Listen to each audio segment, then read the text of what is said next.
I'm a little late. I'm sorry.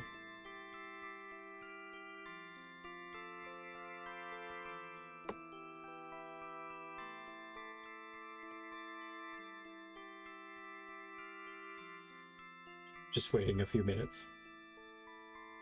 Trying to decompress.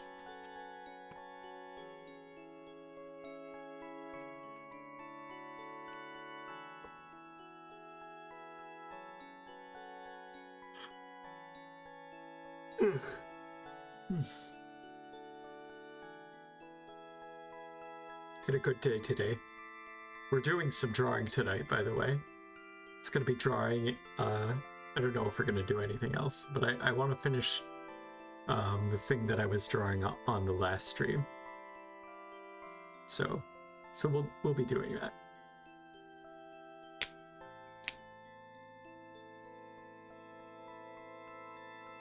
The soundtrack right now is Return to Zork.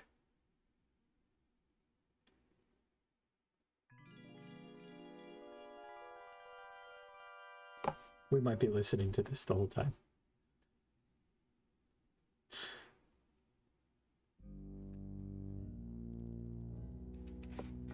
Anyway.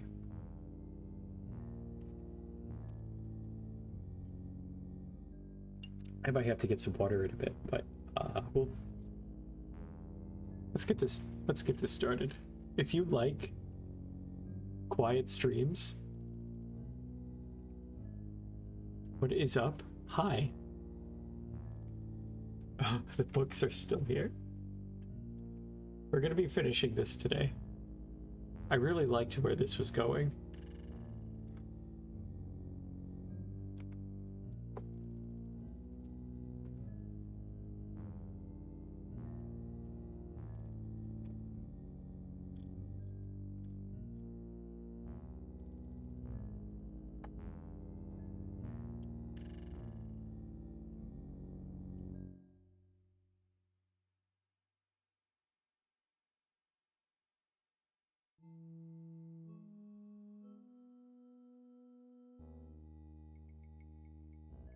Hello.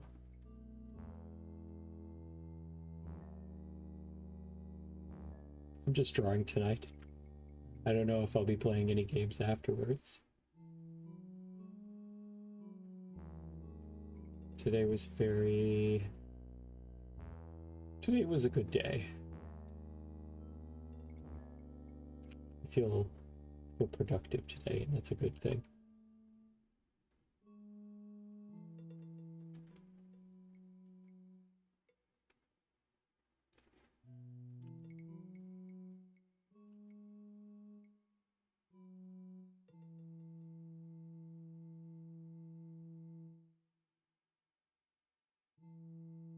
Yeah.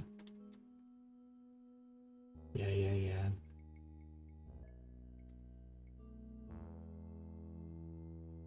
Volume is soft. Maybe I should like actually move the fucking microphone closer to my face.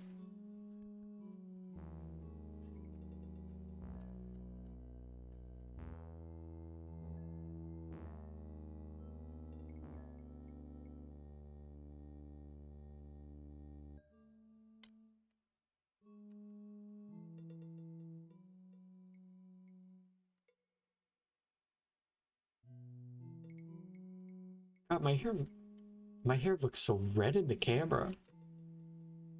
Do I have like the saturation up?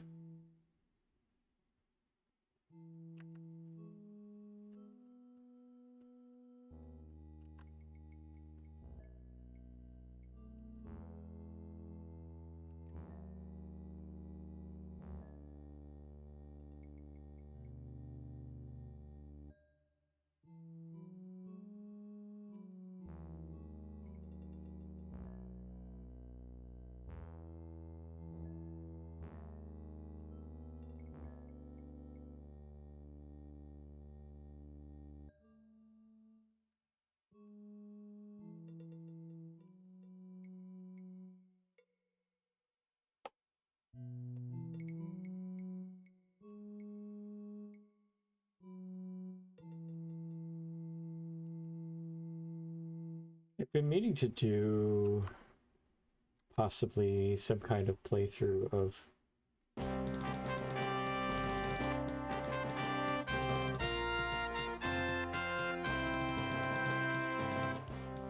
It was loud. I wanted to do a playthrough of my own game.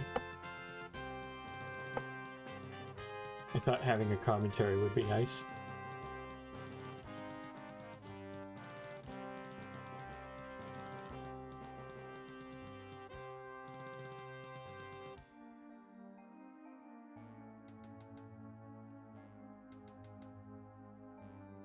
Welcome Home 1 or 2. I'm afraid to open Welcome Home 1. I don't want to look at like cringy stuff I wrote while I was in school. You know? Welcome Home 2 is like maybe not a professional game, but certainly something that has a bit more like quality, I guess.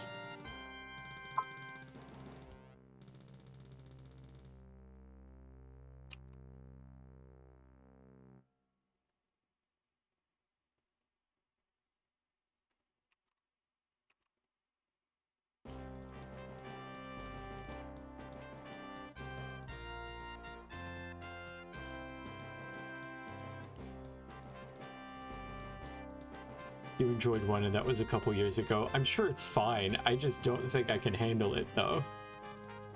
It's like watching videos with your own voice in it. I just can't do that.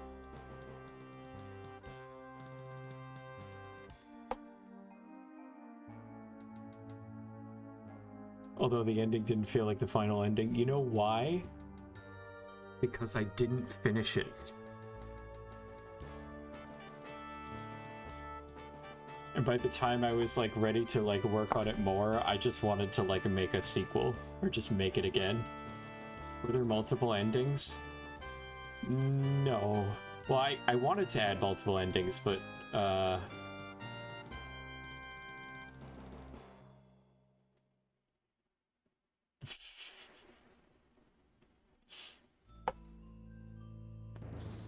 yeah.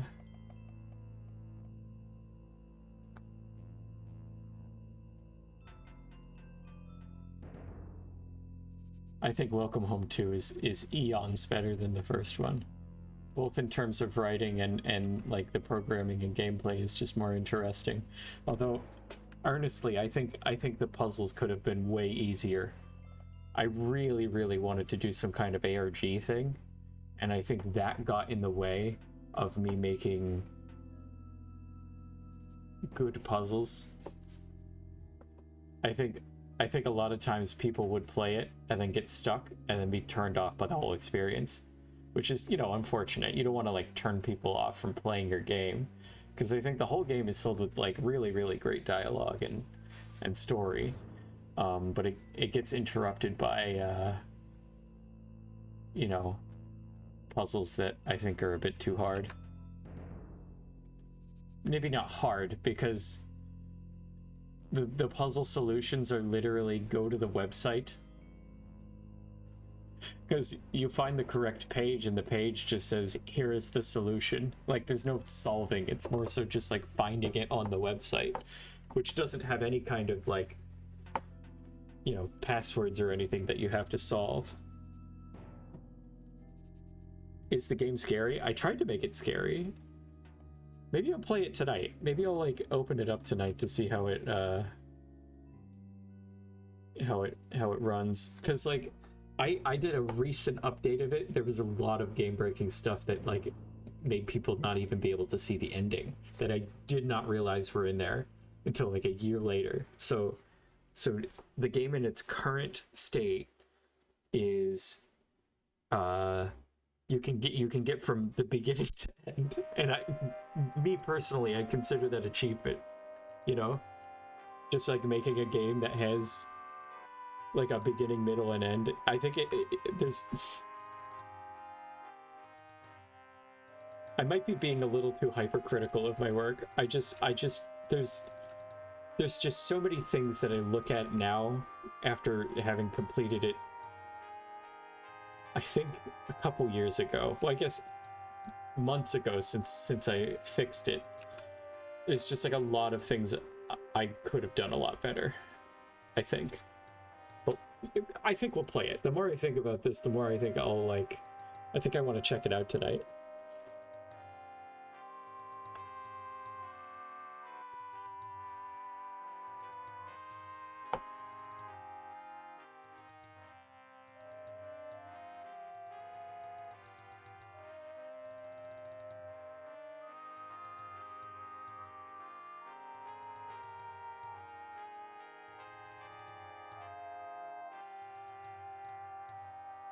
Another thing I'll say, there are references to Welcome Home 1 in Welcome Home 2, but they're more...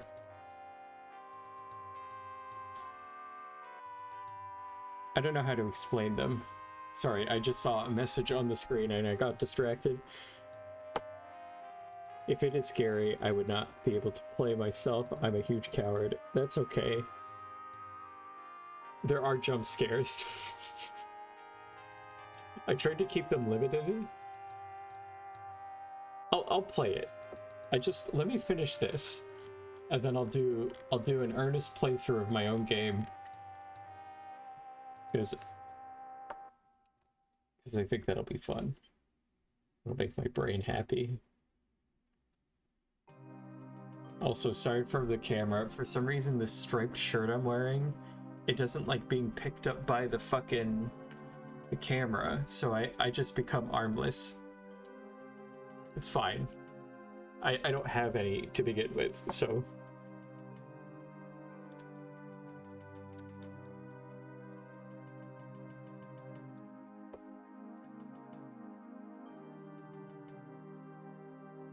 I'm gonna have the most uninteresting reactions to my own game, because I'll know when all the scares are coming. Rayman IRL? Yeah. That's me.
This fucking music.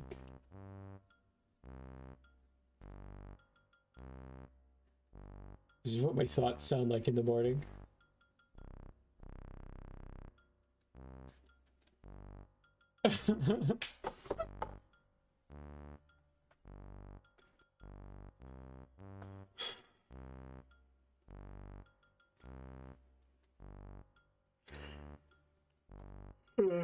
Ah.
Been making these really cool stream announcement cards like all week, and they've been really exhausting to make. So I haven't made one today, and I'm sorry about that. Maybe I'll make like them sometimes. How's my day so far? My day has been good. I got up in the morning and I've been able to just like focus today, which is weird. I haven't been able to do that in like ages. This whole week's kind of been like that, actually. I really don't know why. I think it's the streaming, honestly. I like every night I come on stream, it just feels I don't know. Since I started, I've been feeling more motivated to just like get up in the morning and do things. I think maybe it's just a nice hobby.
Oh, good night.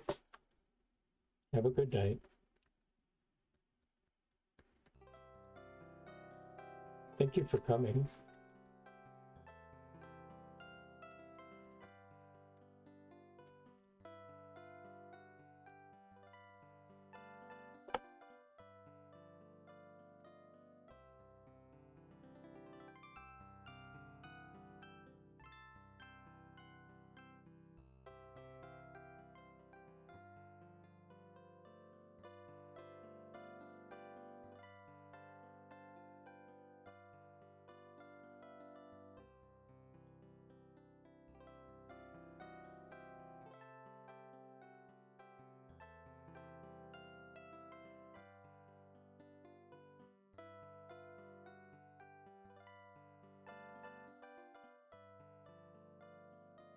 How many times have I edited this face? I feel like I'm constantly changing the jawline here.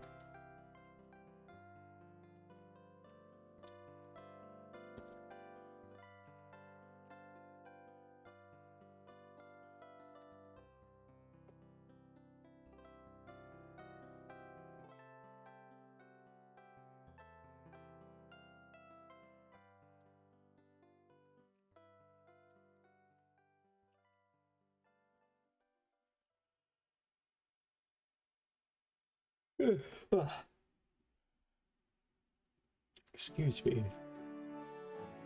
Why am I saying excuse me for yawning?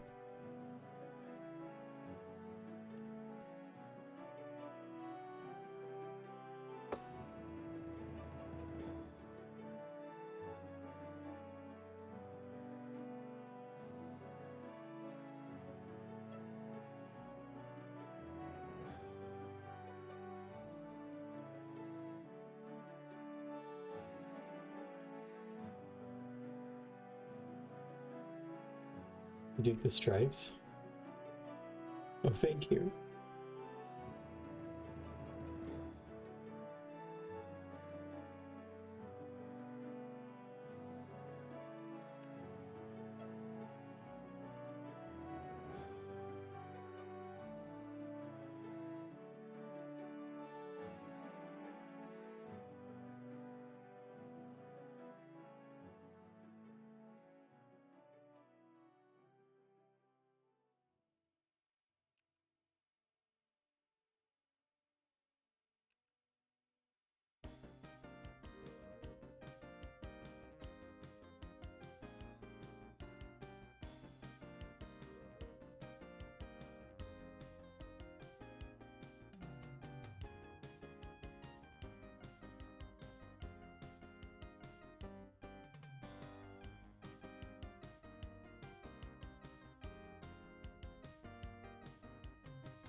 Leaning my head forward over like a fucking gargoyle. I gotta figure out how to stand up straight. I'm gonna get like super bad back problems because of these fucking just sitting at my computer all day like this.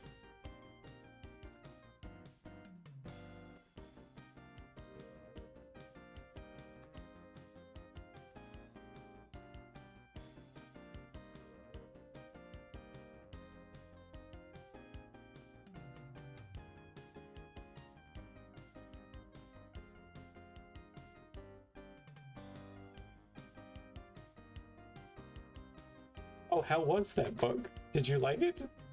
It's great, right?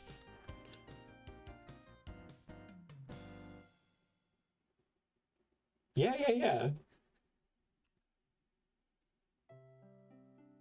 Yeah, yeah, it is cute. It does get fucked up.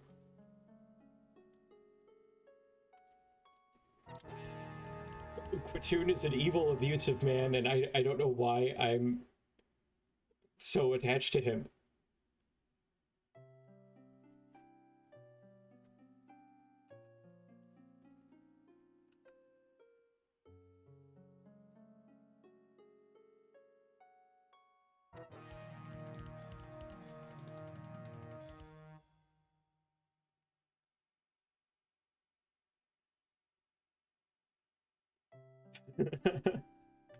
Yeah, yeah, yeah.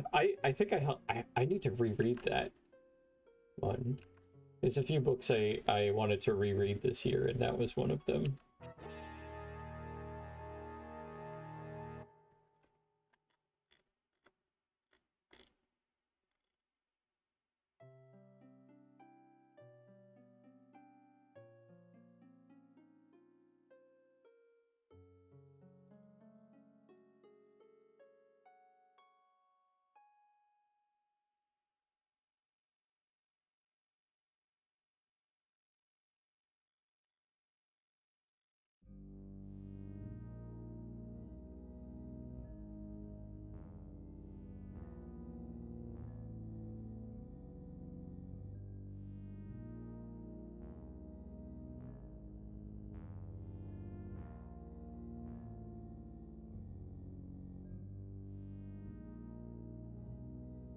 Yeah, yeah, yeah. That like the first person storytelling thing is like really interesting. Where he's like directly referring to the reader.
1,000,000% audiobooks is what I'm gonna do, but yeah, audiobooks are like my go-to, honestly. I do. I think I have some kind of reading problems because like I have trouble just like focusing on the reading for like long periods of time. But if I'm listening to it, I can just keep that shit on and I can listen to it all goddamn day. I don't know why.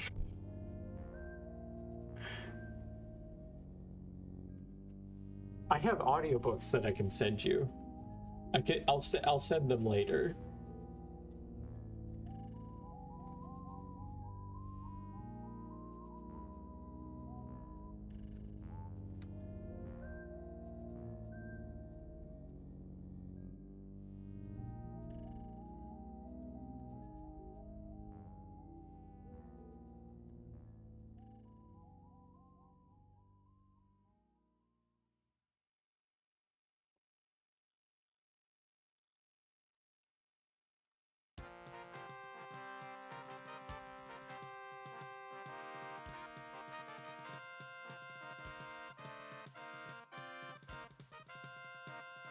Does your brain wander when I listen to audiobooks? Yeah, sometimes, but I mean, I just sort of like skip back a few seconds.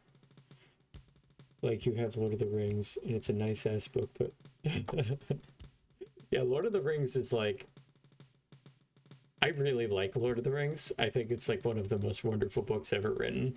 I've read them twice, like all of them, and I haven't. The amount of information I've retained from them is embarrassingly low. They're just worded in a very weird way.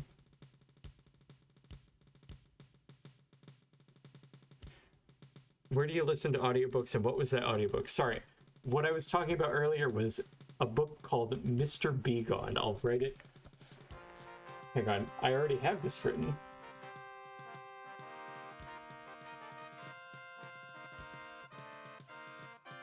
Right here. This book.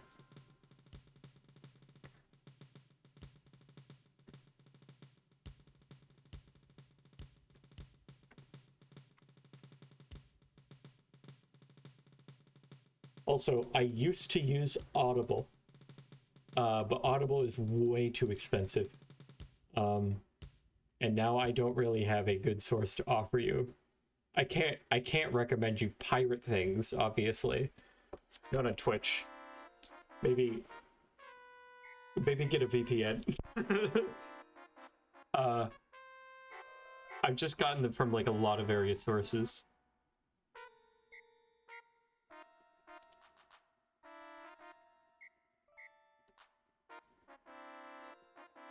Maybe get a VPN. And I'm not saying pirate, but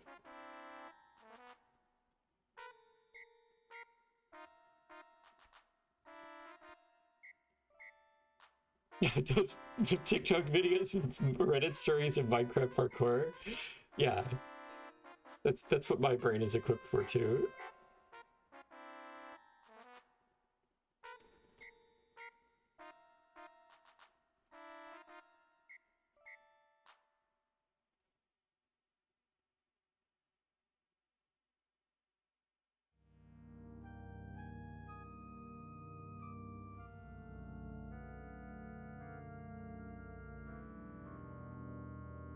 I'm going to play. I'm going to be painting for another. What time is it? How long have I been streaming? I've been streaming about a half hour. In another half hour, it looks like I have bunny ears. I'm sorry. You can tell I have ADHD. I'm going to stream for another 30 minutes with drawing, and then I'm going to shift gears and play my crummy game.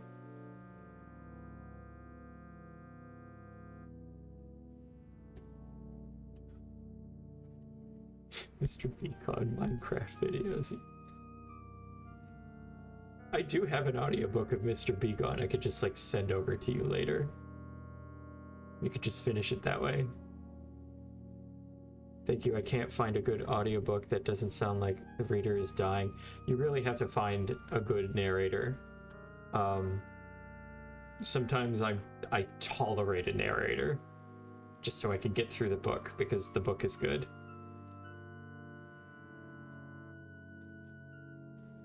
Yeah, bunny ears.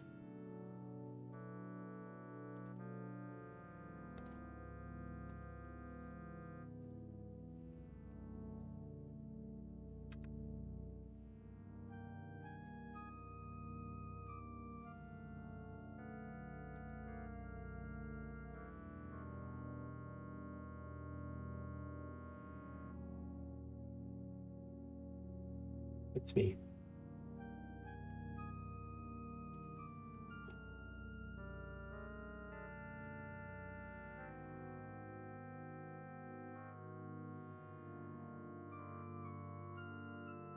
I'm so threatening and evil.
It's really good. I like this a lot, actually.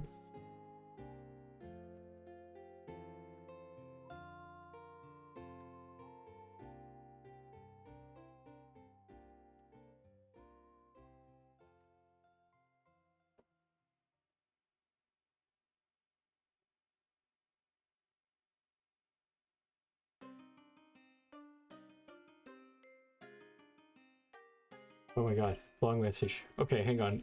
I'm a slow reader. Give me like a second.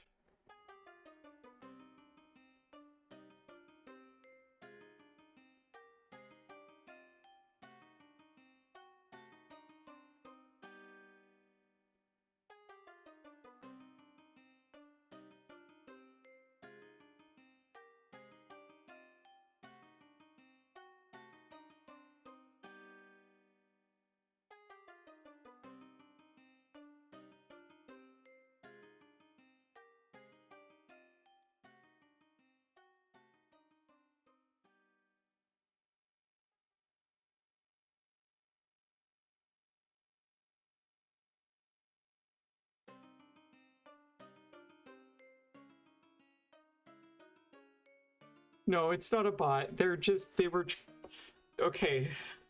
That's really sweet. Transitioning was I hope it went smoothly. Transitioning is like really scary. I get scared that I might be seen as some kind of like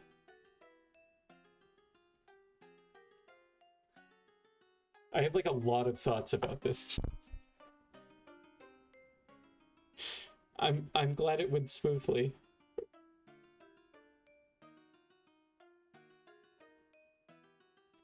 I remember when I was going to like right before I started HRT, I was like really scared about it because like everything about myself was, I thought everything about myself was going to change, and I think that it was correct, but not in the way I thought it was going to be.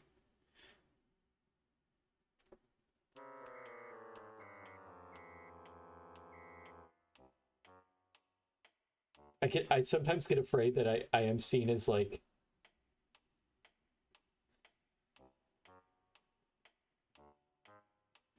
okay, so I'm like 28, right? A lot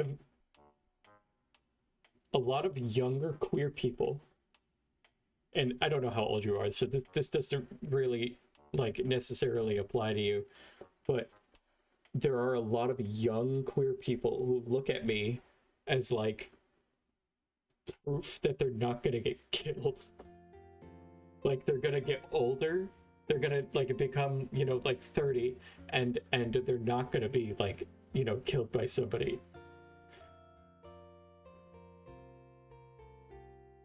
And I get scared of that because like I feel like I'm in the same boat as everyone else, and I've only been like fully transitioned for maybe a year.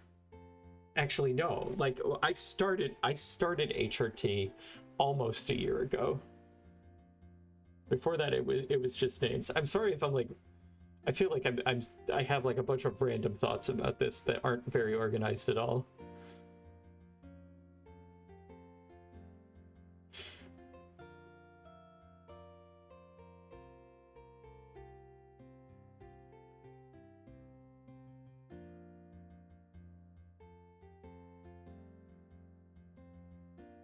After I transitioned, it became a lot easier to talk to people. I think I really just started coming out of my shell because like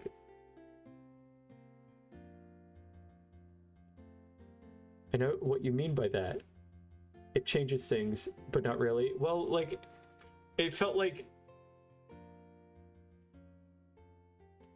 there was a lot that did change, and there was a lot that didn't change. And the things that I thought were and weren't going to change were different from the things that actually changed and didn't change. There was a lot of things that I fully expected and anticipated that did happen, and still surprised me when they happened. Like a good example of it would be like the amount of like misogyny and I think just the culture shock of people treating you like a woman once you start looking like a woman. That was something I anticipated, right? Like I like as a man I knew, I mean I didn't know, but like I knew like there was going to be this stuff. There was going to be misogyny. I was going to be treated very weird. And then I'm like actually in that scenario, and it's like it's like all of those, everything I thought was, I think I explained it more precisely earlier. I'm over explaining it now. I just anticipated that, and then I experienced it, and it still surprised me. I think the most important change for me was the emotional changes.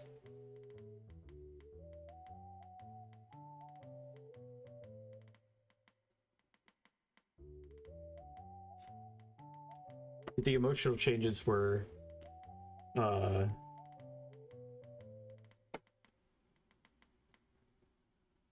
sorry. I had a... Oh, music. I'm so distracted this stream, can you tell? Oh yeah, okay, so what I was talking about was the emotional changes on HRT. When I had testosterone in my body, I felt like all of my emotions were trapped inside a tiny little box, and I couldn't get them out. And then once I started like hormone replacement therapy, it felt like, you know, like I felt something, and then it just came out of my body. Like I was sad and then I cried, and I was happy and then I started laughing, and it was such an intense relief.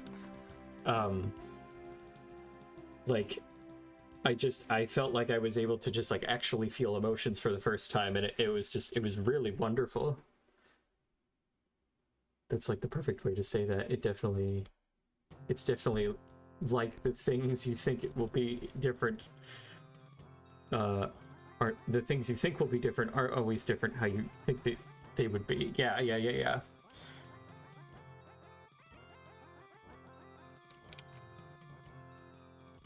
There is a lot of like really subtle shit it's hard to explain to people that just don't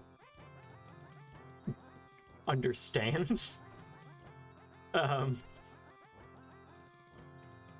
there is this sense, okay, so like I get treated like a woman until I start talking, because I haven't really done a lot of voice training, so I still have this like voice, Okay, so I had to make a doctor's appointment, right? I had to make a doctor's appointment to get my eyes checked, and I had to sign all the papers to to give them my information about my gender and stuff, and like I sound like this on the phone, right? And I have to type in my dead name because that's my legal name right now. I haven't been able to change it, and then I have to like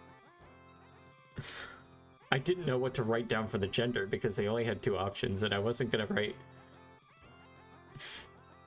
The point is, when I walk in there, they're gonna be expecting a guy, and then I'm like really afraid, or maybe really excited to just see the look on their face when they see, this. Gender equals gamer? That's correct. There is a shit ton of infantilization too. It's like people don't take me seriously anymore. Not as seriously as they did when I was a man. The best way I could describe it, when I was a man, the experience talking to people was everyone kind of treats you like a threat until you're proven not to be a threat. And still, there's still like a sense of like, you're a potential threat now. But now, like, looking like a woman, nobody takes me seriously because they don't see me as a threat.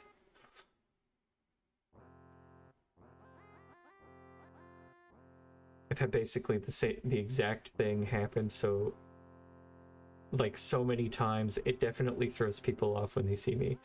It's like sometimes it's like a really fun, like I love talking to friends that I haven't seen in years, and a lot of times I just don't give them any context to what happened, and we meet up, and then their face is like, what are you?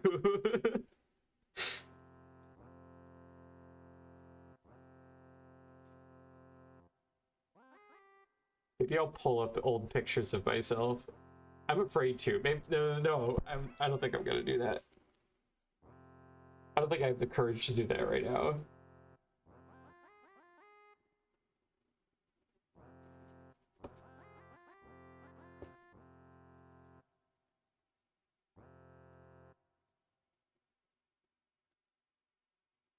Also, before transitioning, I felt like a complete introvert, right? I did not feel any urge to be like talking to people or making friends all the time. I did have friends, obviously. I wasn't like an antisocial person, but I was an introvert. I had like a really small social battery, and I just didn't like being around people. I was more comfortable alone. But like after transitioning, I feel like this constant need to be around other people. I think I just became more extroverted. Maybe not a complete extrovert, but like definitely like I just want to be around people all the time. That's probably why I've been streaming, because I can just like come on here and talk to people.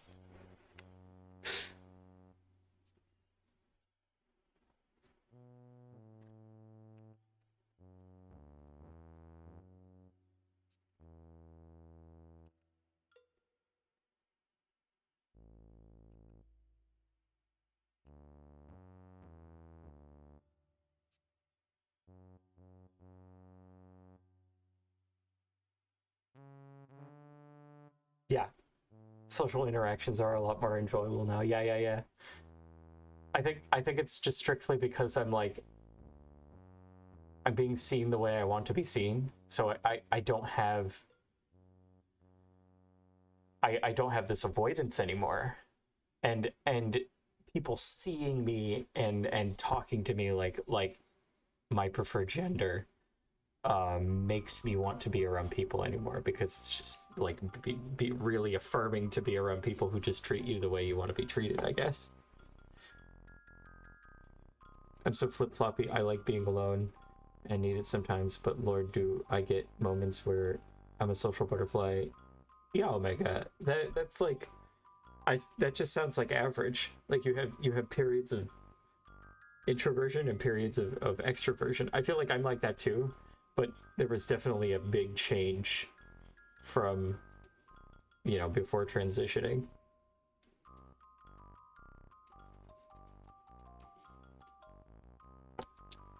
Also, most people on this stream are regulars anyway, so it's just, you guys are wonderful to talk to, by the way.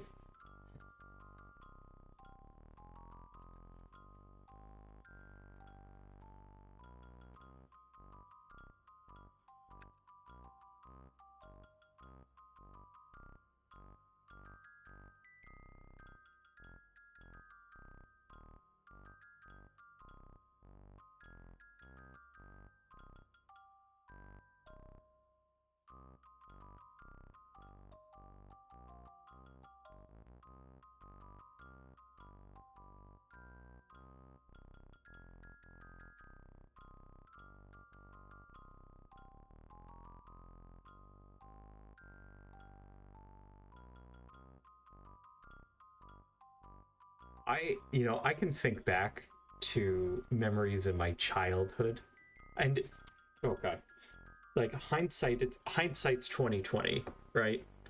So me realizing these things after the fact is, you know, um, I do have vivid.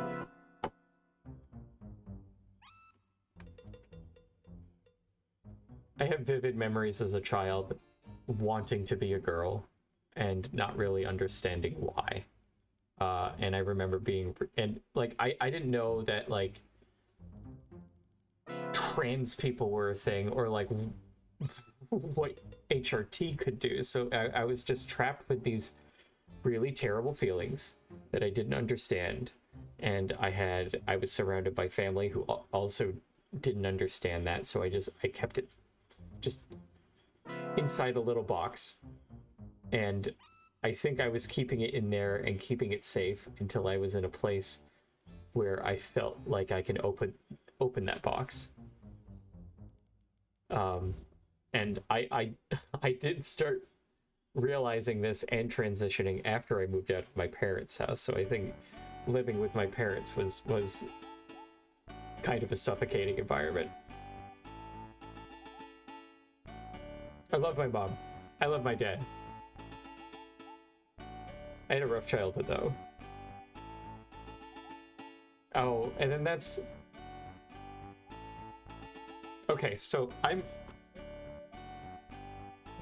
really want to be open about my dissociative identity disorder on here.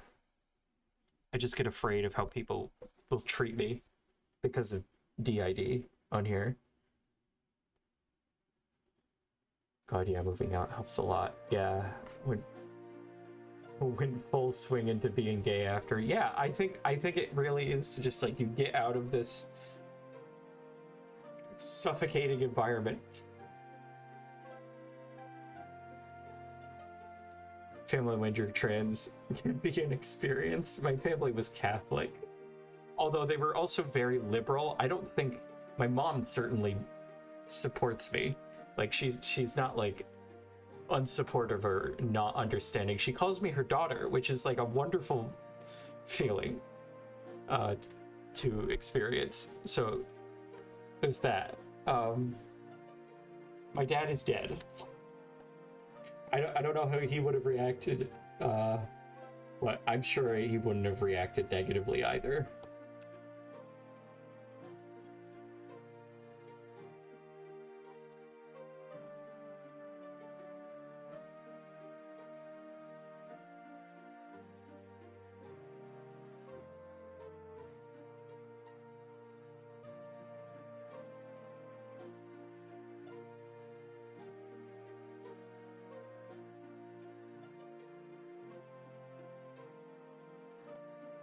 Mine was Christian and they were supportive, but the fear of letting them down is just there, and it made me not want to say anything. Yeah.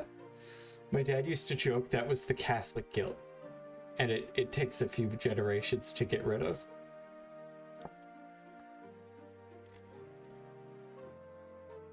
And there's a difference between like support. I think support can sometimes come with like a clinical sense of disappointment. Like, all right, I guess you're doing that. Yeah, we'll support you, I guess.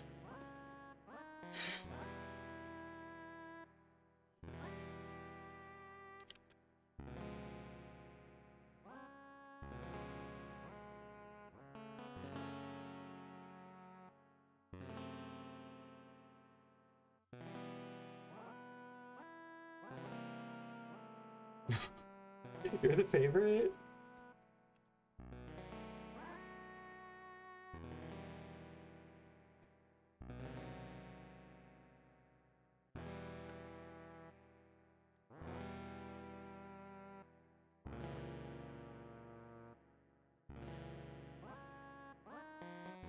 Critical support is so real.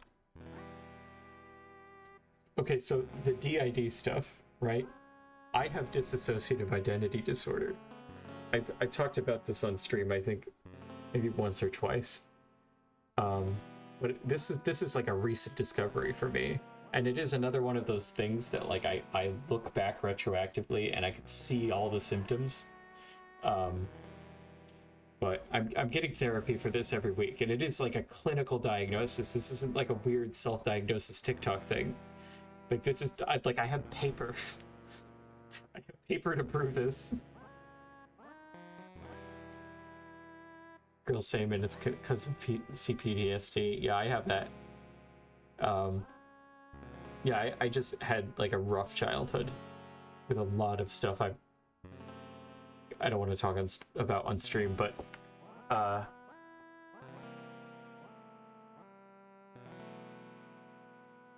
DID, the experience is like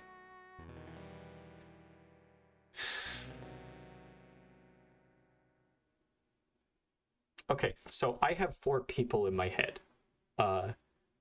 Typically only one or two of us are in the front at a time. I do get this feeling of co-piloting a lot. And the best way I can describe the feeling of this is it feels like you're driving a car and you have somebody in the passenger seat with you. That's the best way I can describe it, I think.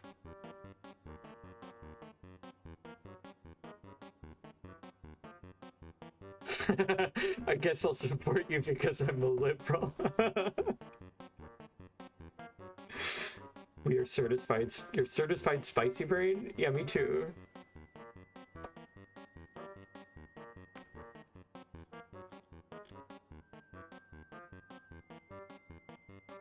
I do have amnesia too. It's not very intense though. Most of the time it's like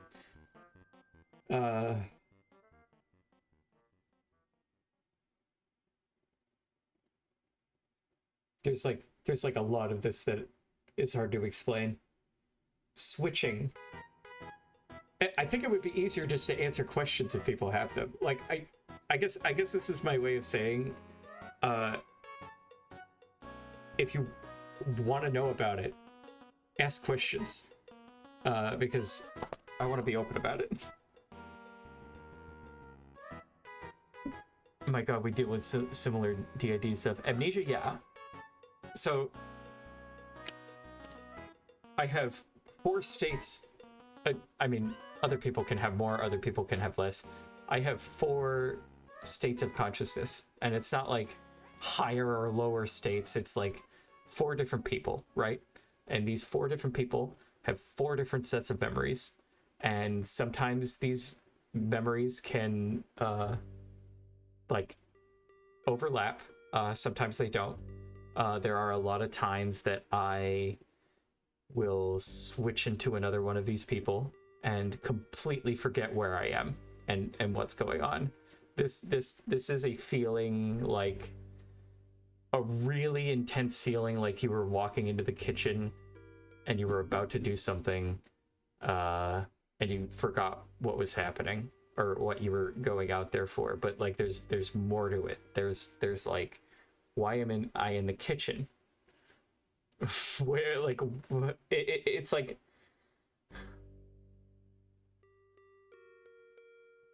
it feels like waking up. Okay, so like switching into another one of these people feels like I wake up, and I'm remembering the last 10 minutes like it was a dream. Sort of like these vague half memories. Sometimes they come back. They don't disappear. I would describe it more like the memories are there, but my awareness of it is not. It's maybe another way of looking at this is like all of my memories are on a bookshelf, right? And there's 4 people that use this bookshelf, and only 1 or 2 of them are there at a time, and one of us can come back to that bookshelf and everything can be rearranged in a different way. So like everything is there. I'm not forgetting things. It's like my awareness of those memories is just not there sometimes. I'm sorry if this doesn't make any sense.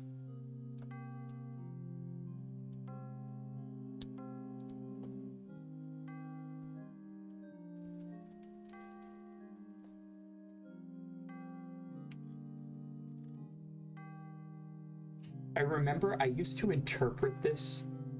So I had like imaginary friends when I was like a child, and as I got older, these imaginary friends did not disappear. I was still talking to people in my head.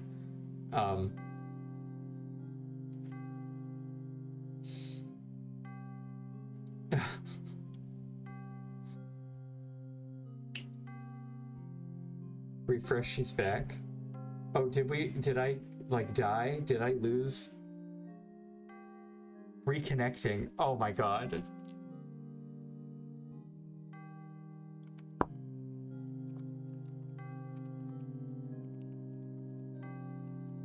Everyone on YouTube is gonna see this clearly because I'm recording this. Oh my god.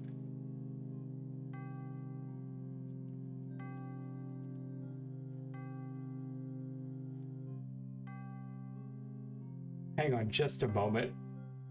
Hello?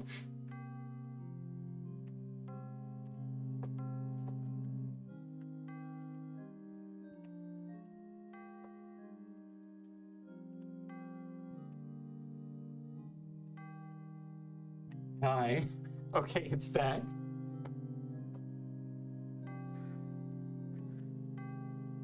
Hang on, I'm gonna reload this on Twitch so I could like see how bad it is. I seem to be back online. I did notice that like I was trying to reconnect.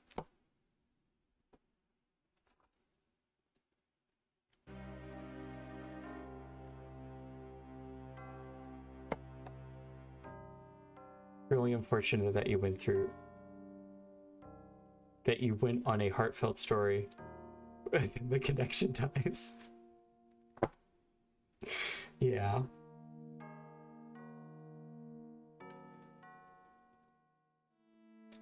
I will say, and I don't want this to sound like a recommendation to like get DID because you, first of all, you can't just get it.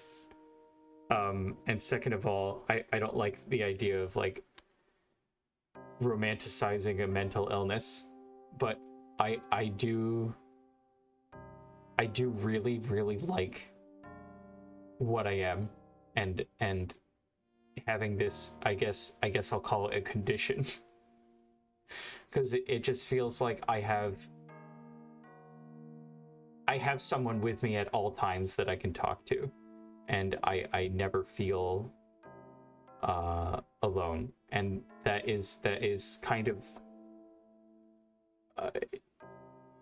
I feel at times it's stressful, but most of the time I'm thankful when I think about not having these others in my head and being able to interact with them. It makes me sick. Like I need these people. Like they're part of me. They have like their own sense of agency like I do. I care about these people. I love them.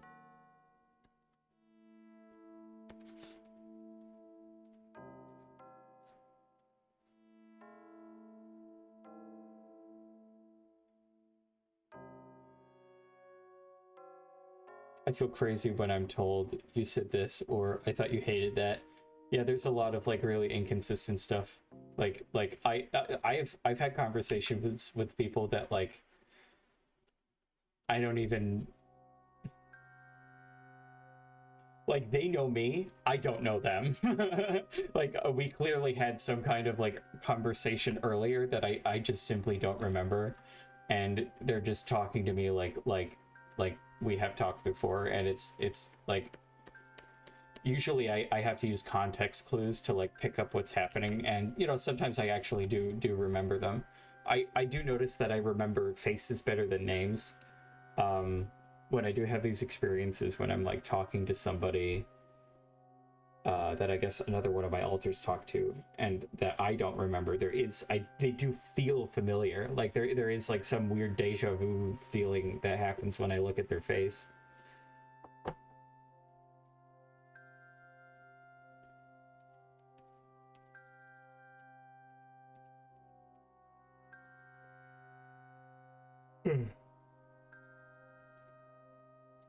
For me, unfortunately, I can't interact with them. It's like my body is a one-seater bike, and someone takes it every now and then. I am having constant conversations with these other alters in my head. Like I'm almost always co-piloting. I'm co-piloting right now.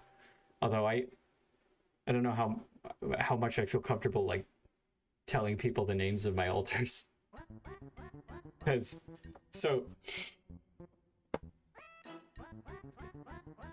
when I was a child, this is what I was talking about earlier. When I was a child, I had imaginary friends. And I eventually started interpreting these imaginary friends as a creative process, because they didn't disappear. And I felt like I was getting way too old to be having imaginary friends. So I thought, oh, you know, this is just like a creative process. This is how I talk to my characters. And it started turning into me just talking to my characters for writing stories. Like I would have vivid depictions of my characters in my head that I would just talk to and ask them things, like for art specifically. And as I was, you know, figuring out I had DID and getting diagnosed with it, I realized that these characters that I was talking to were alters. So maybe I'll talk about the names later. The alters are not my characters. They just have the same names as them. Because like after discovering them, I've been calling them that for so long that I couldn't imagine calling them anything else. You do not want to talk to yours? Wait, for me, unfortunately, I can't. Oh, yeah. I love talking to mine. It's how, like, it feels like a lot of negotiating. If I don't talk to them, I start going into this, like, you know, I forget things more. I just like like the symptoms don't go away, but my awareness of the symptoms does. I do keep a journal, um, where I keep track of like almost anything you can think of. That helps a lot.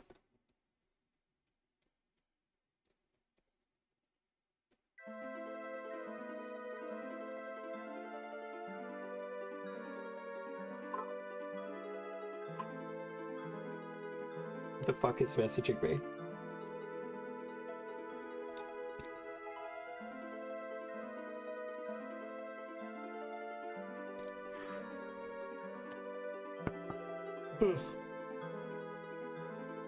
Oh, it has been a half hour.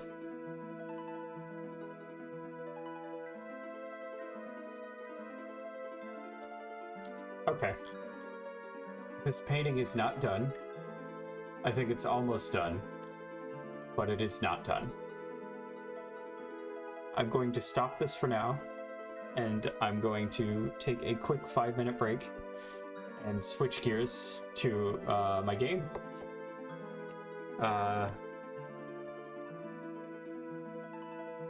Hang on, let me pause that.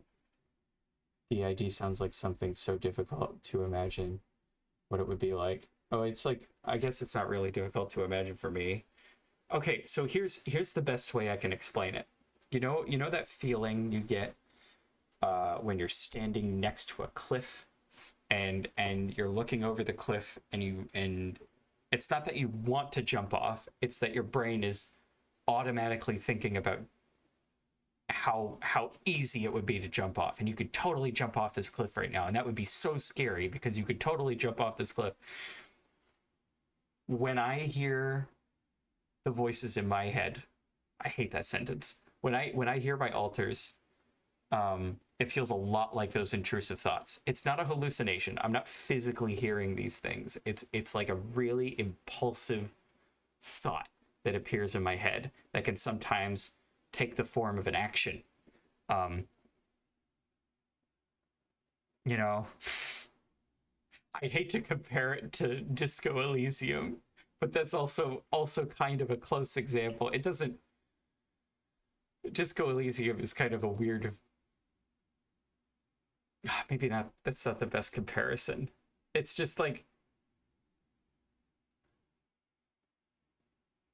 they are intrusive thoughts that I can respond to like a person, and they can respond like a person.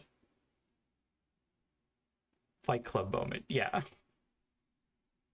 Okay, so I'm gonna take a 5-minute break, and then I'm gonna come back, and I'm gonna play my crummy game, and it's gonna be fun. And I'll talk more about my how much of a fucking basket case I am. Okay, so 5-10 minutes. I just need to like I'm like sweating here, and I need a snack. I think that's the only way I've heard someone explain DAD that I feel like I can imagine. I don't know. I feel like sometimes it's like trying to explain a color to somebody. It just like it just feels like I'm sharing this brain with a couple other people, you know? Like we pass around the Xbox controller. We take turns with it. Anyway, I'll be right back.